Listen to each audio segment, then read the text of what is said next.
professor and also to the Center for Advanced Internet Studies in Germany.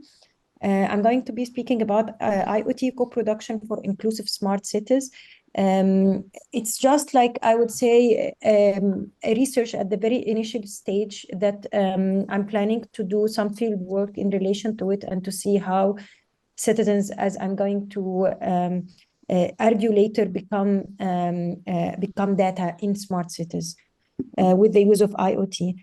So just a brief background, I'm an interdisciplinary urban planner. I did my master's in my bachelor in architecture engineering, and then my master's in urban policy making and implementation. And then later on, I moved on to work on the intersection of urban studies and media studies. And after my PhD, I started working more on smart cities and the use of digital technologies in urban planning, and it was mainly in computer science fields. So I try to intersect different disciplines, and I mainly work on the regions of Africa, Europe, and the United States. So I'm not sure if everyone here knows what is a smart city, but let me give you just a brief overview. According to the European Union, smart cities are cities that use technology mainly to provide solutions and improve their efficiency and management. And so it's basically about collecting different sorts of data, and and this data is used to inform decision making for building like better cities. Very briefly. In general, the IoT is used within this context to create more like better or smarter energy systems, smarter mobility, and trying to integrate the IoT for more efficient digital urban development. There are, like in the literature, there are mainly two narratives for smart cities. One narrative is more like the analog perspective, which focuses on the politics of smart cities, its organization and society.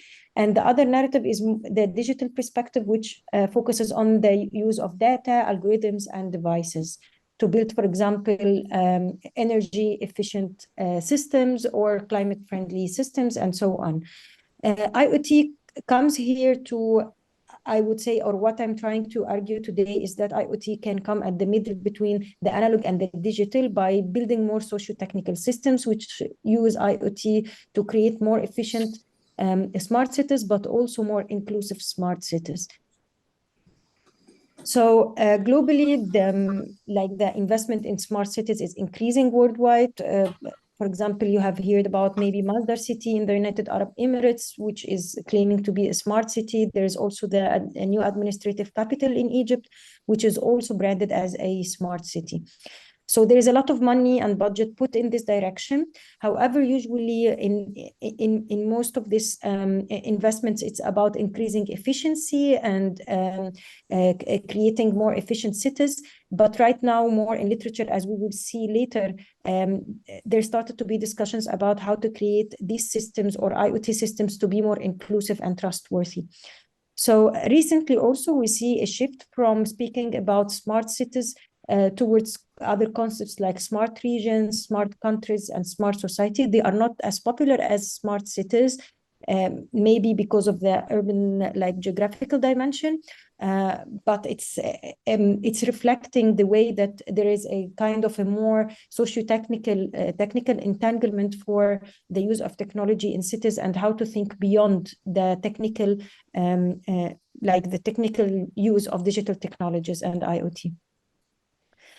So we notice in a recent publication, it's now published, we noticed that there is a movement that started in 2013 when speaking about smart cities. Like in the early days, it was basically coming more from computer scientists, and it was mainly addressing the use of digital technologies from a very technical dimension to see how to build cities, providing and provide technology solutions in cities. Starting 2013, there was the booklet titled Against the Smart City. It was a book by Adam Greens, and it was basically trying to argue against smart cities, taking the case of Masdar city in United Arab Emirates. And since then, we noticed that there are actually several other movements which try to provide a more social dimension for smart cities, like the movement for inclusive smart cities, smartness from below by the anthropologist Katrien Pipe. So after like starting this time, there started to be other disciplines speaking about smart cities and trying to look at and interrogate the use of IoT technologies and big data. So what I argue today is that maybe there needs to be a new movement which tries to link more the socio-technical and the hybrid, I would say top-down and bottom-up procedures in developing smart cities and IoT systems. And for this, I propose trying to develop more co-production processes and to kind of co-create smart cities.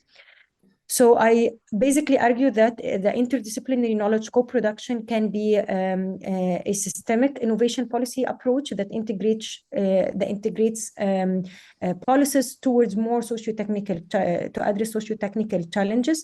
And for this, I mainly built on the literature on knowledge co-production and trying to use it and integrate it with the work on using data in smart cities.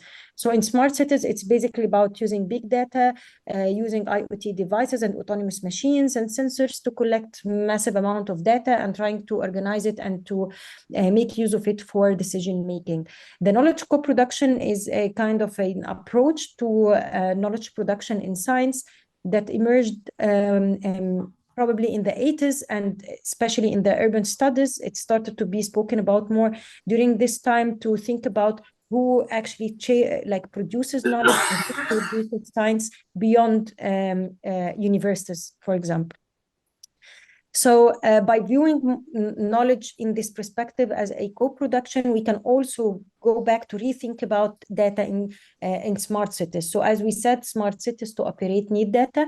And what I'm trying to explore, how can we co-produce data? So not only co-produce knowledge, but also give more agency to the different stakeholders to be part of the decision-making in smart cities. And for this, I adapt more an actor network perspective. So I try to look at data as a non-human actor and citizens as the human actors, and trying to see and to question whether in smart cities the technological tools and accordingly the collected data via them can become more active, more and more active, and help citizens to become more active rather than really taking over and at the end of the day citizens kind of disappear in this process. We see it especially in AI systems, but also in IoT systems. This can be somehow traced, but still need to be systematically traced. So I think now my argument is clear. If you have any questions, please let me know. And I'm staying here. Thank you. Thank you.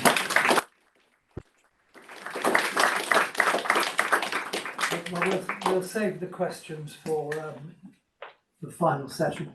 Our next speaker is George Zukas, who's going to talk about decentralization and platform migration.